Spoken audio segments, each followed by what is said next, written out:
Bonjour à tous, bienvenue à cette deuxième après-midi d'atelier de l'espace DD, atelier consacré aux questions technico-pratiques de développement durable. Donc pour entamer cet après-midi, on va parler du web et du développement durable avec les enjeux du référencement.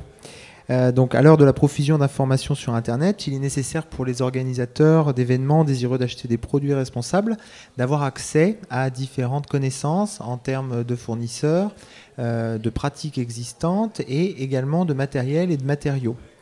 Donc depuis les BIS de 2012, on a vu apparaître un tas d'outils sur Internet et il y a eu deux phases. Il y a eu une première phase avec la multiplication de référencements de personnes morales et de personnes physiques, des fournisseurs.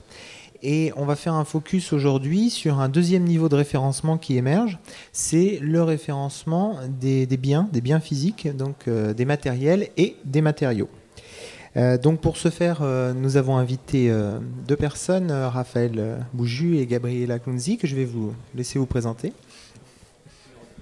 Bonjour à tous, donc Gabriela Kunzli, je représente ici l'association AMAT, qui est une matériothèque éco-responsable pour les professionnels de l'événement, de l'éphémère sur une échelle plus ou moins longue.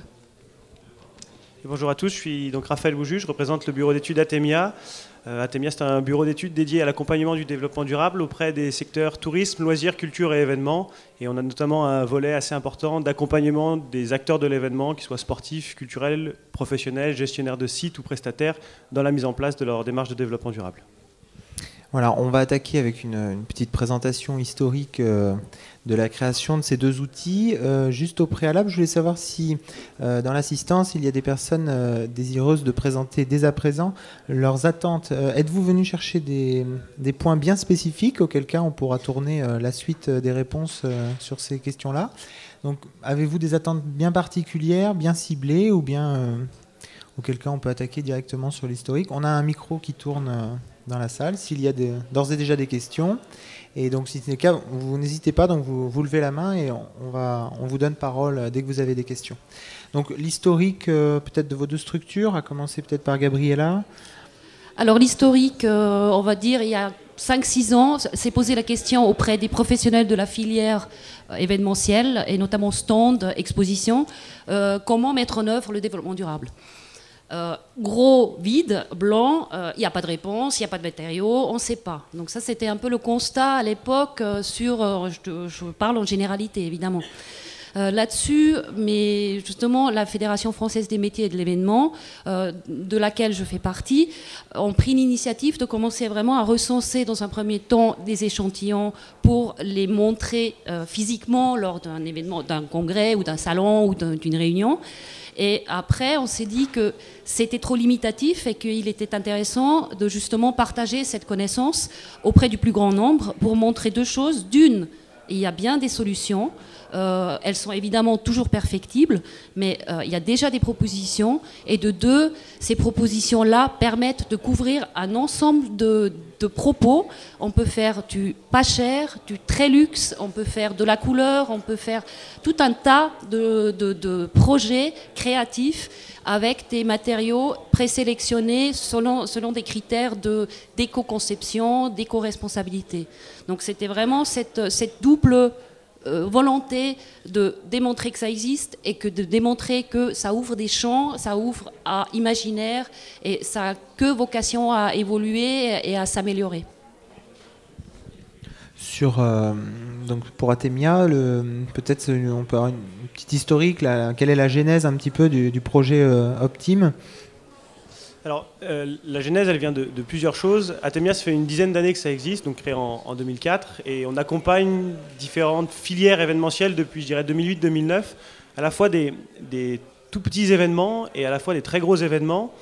Et la volonté de créer cette plateforme de mutualisation, dont je présenterai peut-être les contours tout à l'heure, elle vient de plusieurs constats, je dirais, que nos partenaires et clients nous ont fait remonter et qu'on a fait avec eux. Le premier, et je pense qu'un certain nombre d'entre vous le partageront, c'est que pour mettre en place une démarche de développement durable, aujourd'hui il y a besoin d'un certain nombre d'équipements qui facilitent la mise en place de cette démarche. Exemple tout bête, est-ce que vous avez des poubelles de tri qui sont biflues, qui s'adaptent spécifiquement à votre territoire, à votre lieu? La réponse est que dans certains cas oui, et dans d'autres non. donc un besoin de matériel technique spécifique pour conduire ces démarches éco-responsables. Un des premiers constats qui est à l'origine de l'idée de créer cette plateforme.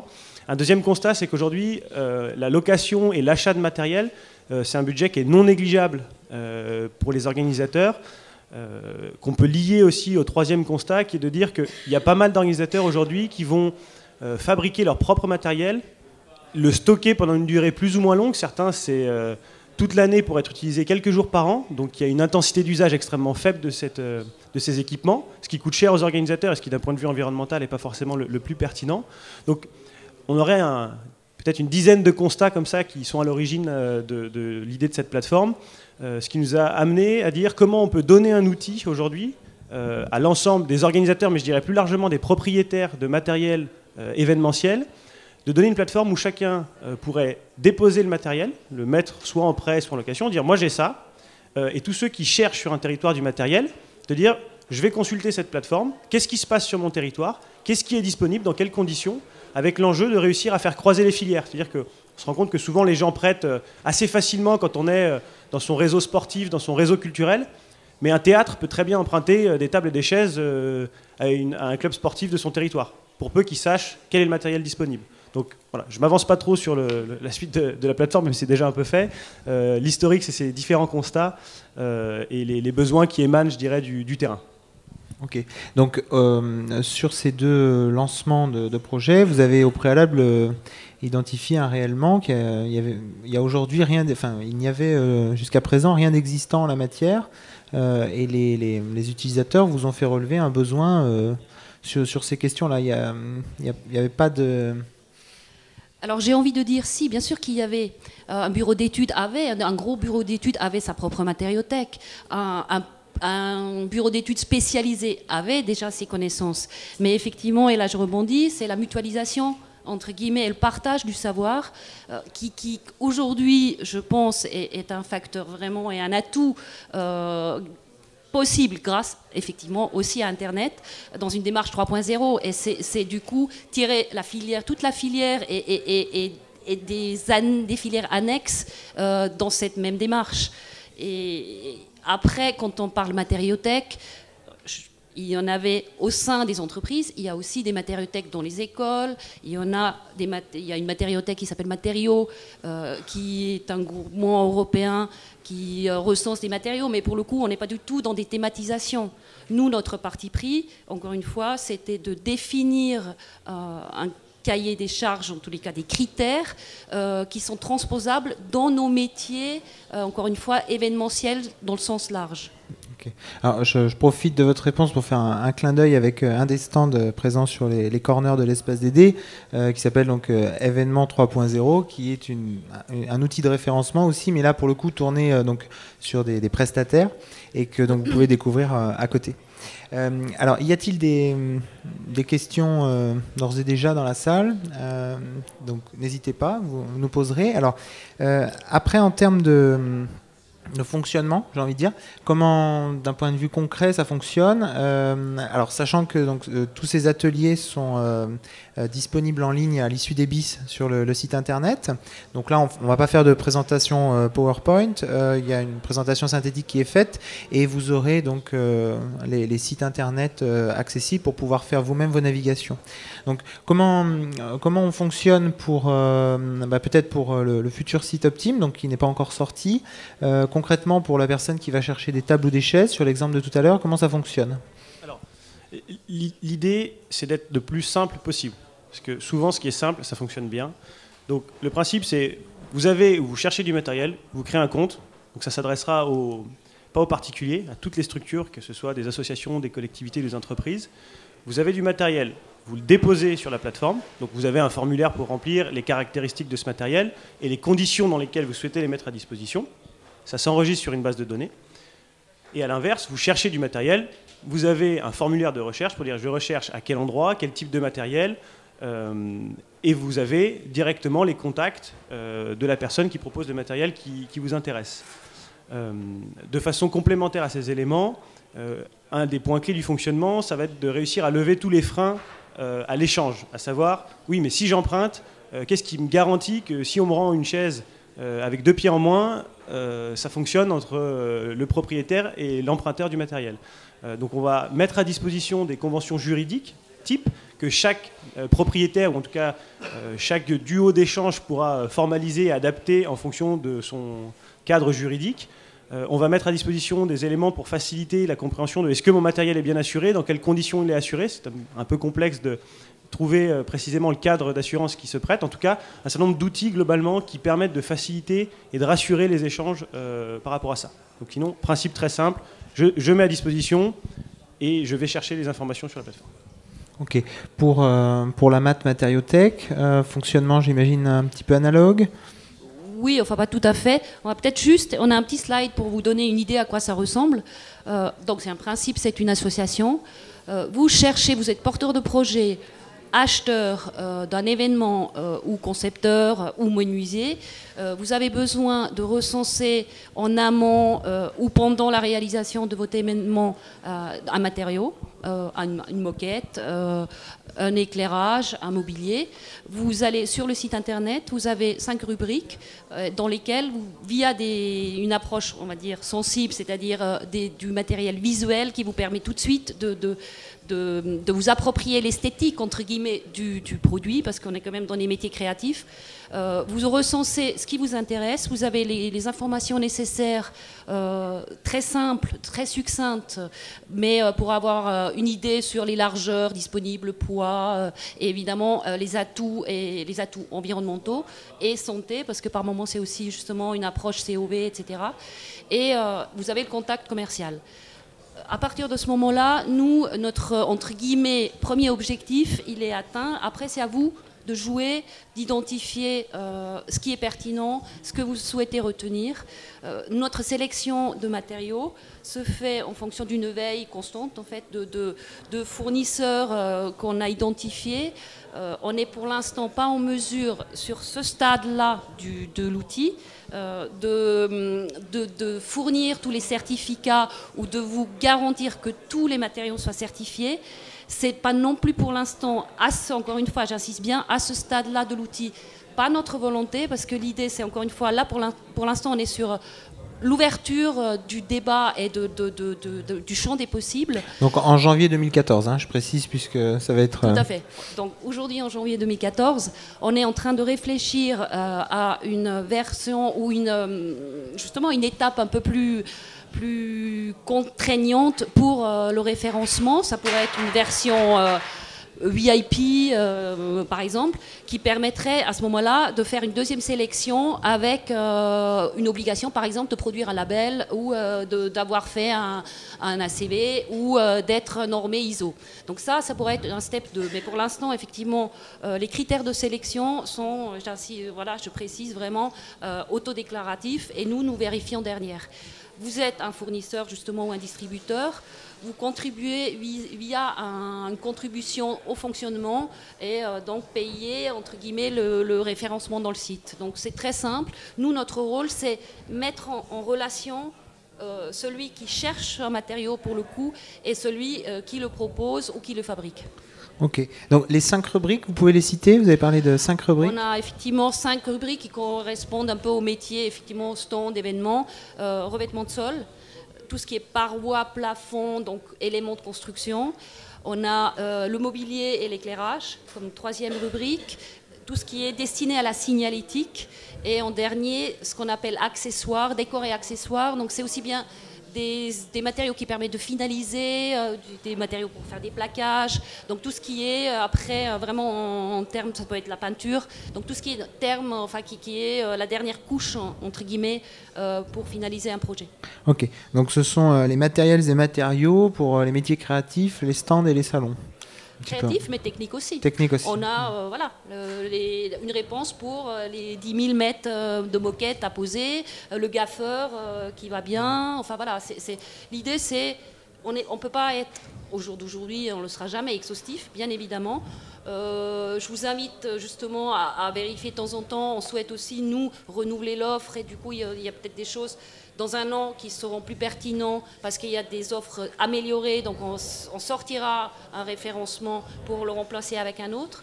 Donc l'idée c'est insister aussi sur la dimension innovation et progrès du métier des acteurs. Ok, parle bien dans le micro. D'accord. Aujourd'hui, les usagers, avez-vous est-ce que vous pouvez dire quels sont les usagers du site? Est-ce qu'on a une idée de quantité, par exemple, ou... On suit régulièrement nos statistiques. On est en moyenne aujourd'hui sur à peu près 500 à 600 connexions par mois, ce qui est plutôt déjà une belle réussite. On a beaucoup de référencements et beaucoup de clics entrants en fait, via des référencements avec Eco-événements, par exemple. On est référencé avec Oprod aussi. Donc tout c'est évidemment la FFM2E, donc en fait un peu la matrice du projet nous amène aussi via les adhérents et les contacts des adhérents beaucoup de visiteurs et d'utilisateurs. Après c'est des écoles, bureaux d'études, indépendantes. Le champ est assez large, okay. Mais plutôt qualifié. Sur l'outil Optime, il y a une volonté d'ouvrir à des critères de recherche un petit peu plus, entre guillemets, un petit peu plus poussés, avec des référencements qui vont jusqu'à, non pas des biens de fabrication, mais des biens en prêt, pour du coup des usages qui vont du club sportif en passant par l'organisateur événementiel, enfin, l'organisateur de festival qui va faire un événement une fois par an ou... Alors, l'idée de la plateforme, c'est vraiment de mettre l'outil et le moyen de mutualiser du matériel et de se l'échanger. Aujourd'hui, tout à l'heure, tu évoquais qu'est-ce qui existe. Il y a pas mal d'initiatives de prêt et d'échange entre particuliers qui existent, mais ce n'est pas spécifique à la filière événementielle, et ça reste entre particuliers. Il y a aussi dans pas mal de territoires, vous avez sûrement tous vu passer un listing Excel avec le matériel disponible qui tourne, qui n'est jamais à jour, et si on n'est pas dans les réseaux, on ne l'a pas. C'est aussi pour aller au-devant de ces difficultés, de se dire oui, mais moi, si je veux avoir du matériel mutualisé sur un territoire et que je ne suis pas dans les bons réseaux, ou parce que j'arrive sur un territoire, de fait, ce fameux outil Excel qui existe déjà, je ne l'ai pas. Donc c'est aussi pour aller dans ce sens. Après, sur les utilisateurs, je dirais, nous, le cadre, il va être à ceux qui sont propriétaires de matériel, qui sont une structure associative, collectivité, entreprise, qui souhaitent le mutualiser. À partir de ce moment-là, ils créent un compte et ils peuvent utiliser la plateforme. Les loueurs de matériel professionnel pourront aussi proposer leur matériel en mise à disposition sur la plateforme. Donc je dirais que c'est vraiment tout le champ des acteurs de la filière qui est concerné par la mutualisation de ces équipements. Ok. Y a-t-il dans la salle des gens qui ont déjà mutualisé du matériel? Et si oui, était-ce en direct ou alors est-ce que ça a eu lieu par des outils Excel ou éventuellement des outils web, ou bien alors peut-être vous pouvez nous faire un retour d'expérience. On va vous donner un micro pour que tout le monde entende.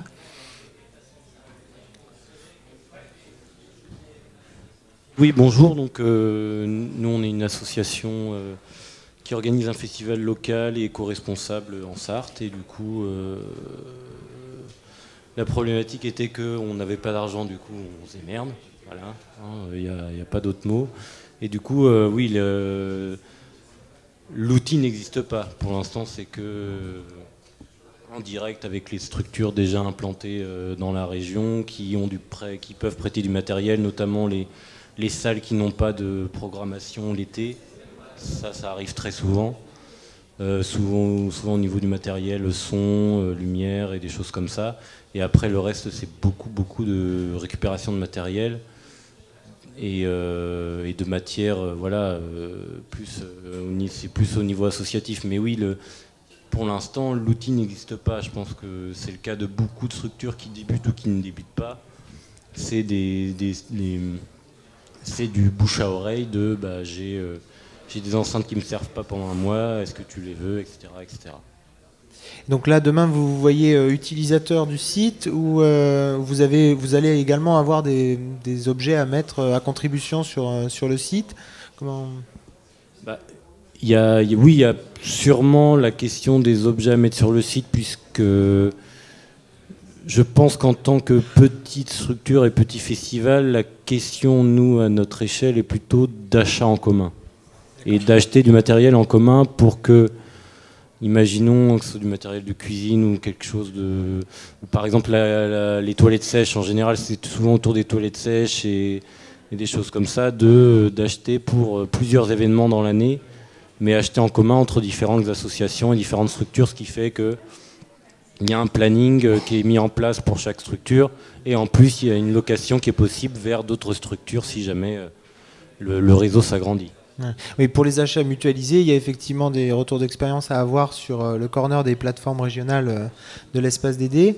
Et effectivement, pour le reste du temps hors planning, il y a possibilité de le mettre à disposition sur ce type de site. Il y avait un deuxième retour ou question. C'était un retour du fait que... Alors nous, on est Festival de Cornouailles, on est membre du collectif des festivals engagés pour le développement durable et solidaire en Bretagne. Et en fait, il y a 4 salariés dans cette équipe. Et il y a une personne qui gère, on a créé une sorte de catalogue. Vous parliez qu'Excel ne fonctionne pas, mais nous, en fait, c'est sur une Dropbox. Donc tous les festivals sont équipés de cette Dropbox, normalement dans leur ordinateur. Donc dès qu'ils ont un nouveau matériel qui rentre, ils le mettent sur ce fichier Excel.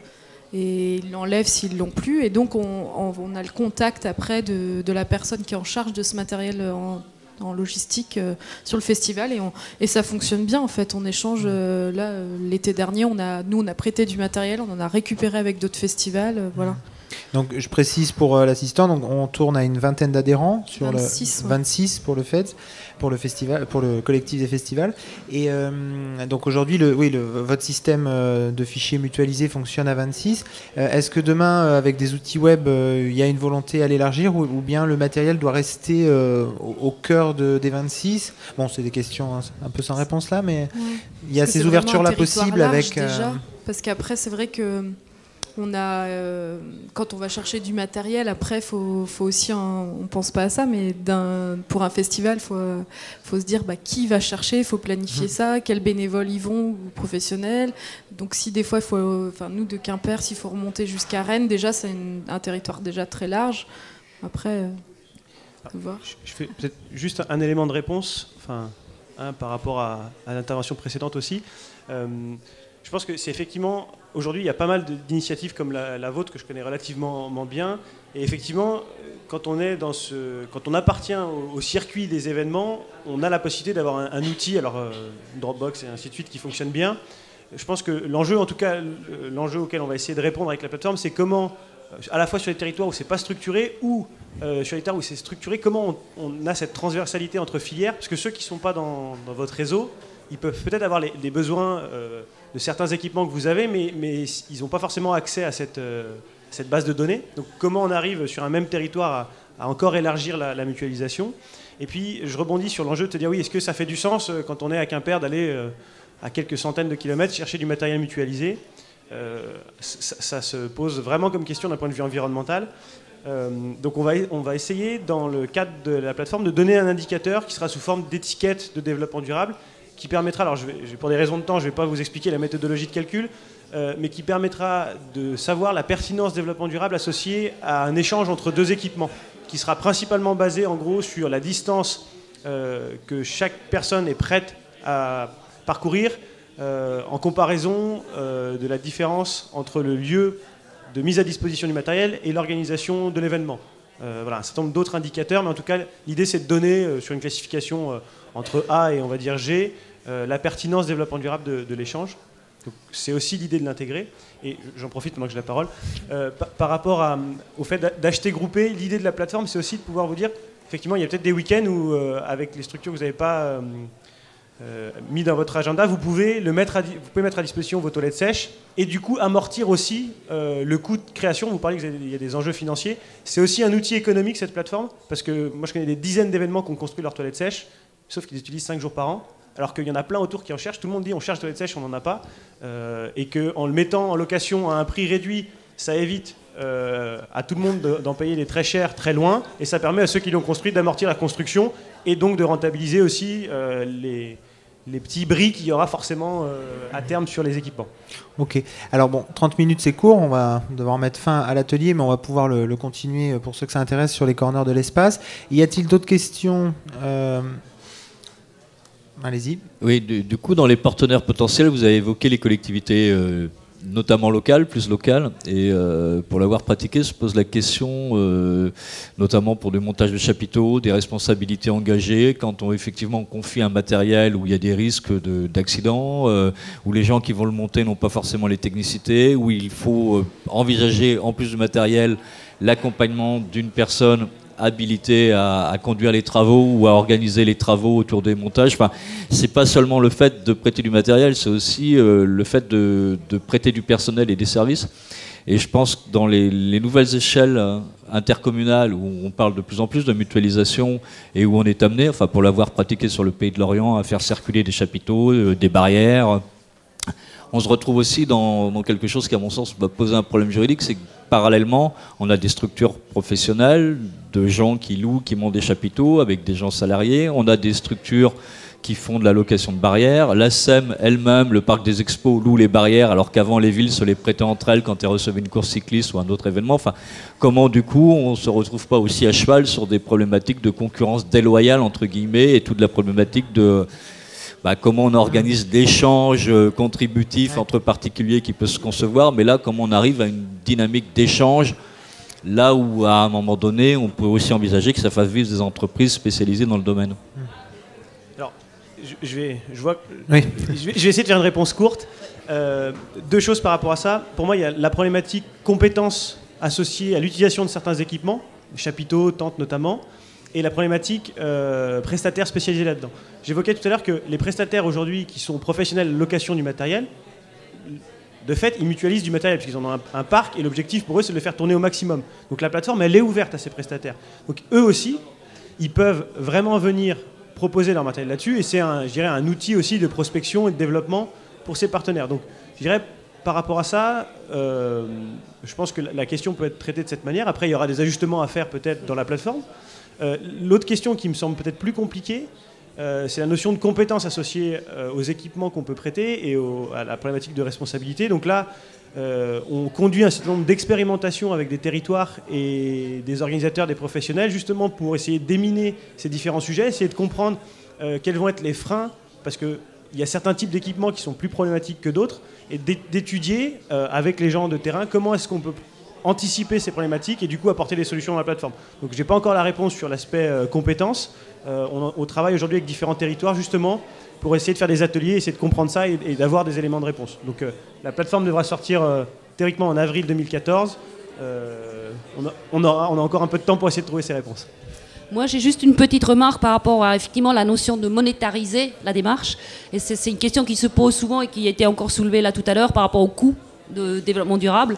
Et clairement, enfin, dans une démarche aussi bien d'éco-conception et du coup aussi éventuellement d'un choix matériaux, je pense et je revendique le fait que faire les bons choix en fonction déjà de se poser les bonnes questions et faire les bons choix permet des fois de limiter des dépenses sur un poste et du coup de mettre plus de moyens dans le poste Ajaccio. Donc c'est vraiment une question d'équilibre à trouver et qui sont évidemment à faire sur mesure en fonction de chaque étude de projet. Donc le site AMAT d'ailleurs ne dira jamais, ne prendra pas parti pour dire ce matériau-là est meilleur que celui-ci, en dehors de critères effectivement, label, etc., où on a une traçabilité. Après, tout dépend ce que vous voulez faire, pourquoi, enfin pour qui, encore une fois, dans quel contexte, quelle durée, quel endroit. Et là, par contre, on peut aussi évidemment ensuite vous proposer des conseils un peu plus spécifiques et on est tout à fait en mesure de mettre en place des systèmes de formation, de sensibilisation ou d'ateliers pour justement élaborer ensemble les meilleurs scénarios envisageables. Raphaël, un dernier mot. C'était un mot qui n'était pas en lien directement avec les éléments techniques qu'on a évoqués, mais simplement pour en profiter de remercier aussi nous les partenaires qui nous accompagnent dans ce projet, puisque la création de la plateforme, aujourd'hui, elle est permise notamment par un financement qu'on a auprès de l'ADEME et de la région Rhône-Alpes dans le cadre d'un fonds éco-innovation qui s'appelle Innover. Donc voilà, étant donné que ça va rester un petit moment en ligne, je voulais en profiter pour les remercier. Ok. Bon, pour continuer donc ces questionnements et ces réflexions, donc deux endroits donc sur les corners de l'espace DD où vous pouvez rencontrer Raphaël et Gabriella, et puis donc sur Internet avec, donc je vous laisse citer vos liens. Ce sera bon, Amat. Voilà, il est affiché. Voilà. Il est un peu long, je suis désolée, mais Amat tout court, ça n'allait pas. Voilà. Donc voilà, Amat Matériauthèque. Alors des fois on s'embrouille un peu, mais bon. Donc amatmatériauthèque.fr. Tout à fait. Alors vous avez en ligne le formulaire d'adhésion. Vous verrez, tout le monde a accès à une partie des données, et par contre après justement mise en contact, etc., un peu les éléments justement sur l'aspect environnemental sont réservés aux adhérents. Voilà. N'hésitez pas de pour Optime, donc date sortie prévue. Alors changement de nom, changement de date, puisque de toute façon, le nom est un nom provisoire, idéalement sorti fin avril. Fin avril 2014. Et toutes les infos seront disponibles sur notre site internet atemia.org progressivement, puisqu'on vous tiendra aussi au courant de la progression et de l'avancée du projet, mais normalement, venez sur notre site aux alentours d'avril et vous aurez normalement un lien vers cette plateforme. Très bien. Merci beaucoup de votre présence et les échanges continuent donc sur les corners. Merci beaucoup d'être venu.